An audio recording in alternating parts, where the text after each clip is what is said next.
আজ আমার অনেক বেশি আলসেমি লাগতেছে, জানি না কেন। তবুও জীবনযাপন করতে হবে, প্রতিদিনের কাজগুলো প্রতিদিনই করতে হয়। তো আপনাদের সাথে ছোট্ট একটা গল্প শেয়ার করতে আসছি। তো hello everyone, this is me Antara. Antara ব্লগে আপনাদের সবাইকে অনেক অনেক স্বাগতম, এবং যারা যারা আমার ভিডিও দেখতেছেন তাদেরকে অনেক অনেক বেশি ধন্যবাদ। আজকে একটা গুরুত্বপূর্ণ টপিক নিয়ে কথা বলবো। সেই টপিকটা হলো আলসামি। আলসামি আমাদের জীবনে আসে সবারই কম বেশি, এটা আসাটাই খুব স্বাভাবিক।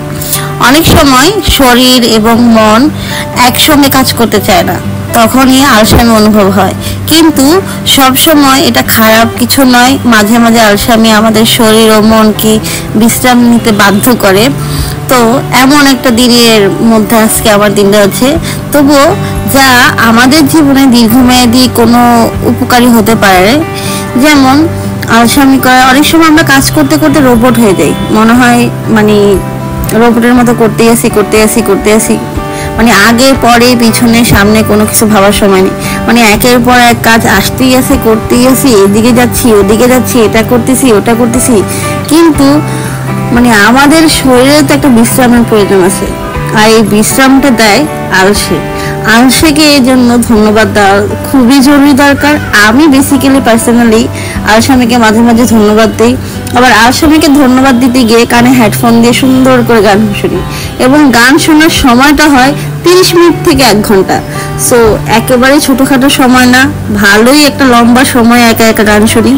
সো এই যে আলসামি থেকে যেমন ঢোকার জন্য গান শুনতে ভালো লাগে, আবার আলসামি থেকে বের হয়ে আসার জন্য গান শুনতে ভালো লাগে।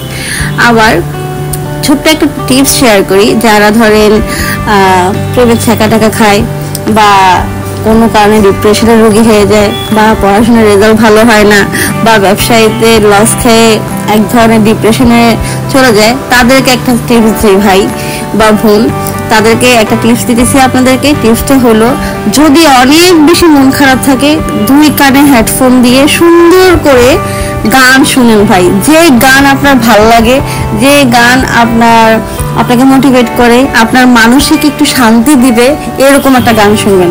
তবে ওই যে কি বলে না, ওরে বন্ধু ছাইরা যায় না, এই ধরনের বন্ধু ভাই, এই ধরনের ছ্যাঁকা খাওয়া গান শুনবেন না। এই ধরনের ছ্যাঁকা খাওয়া গান যদি শুনেন, আপনি আরো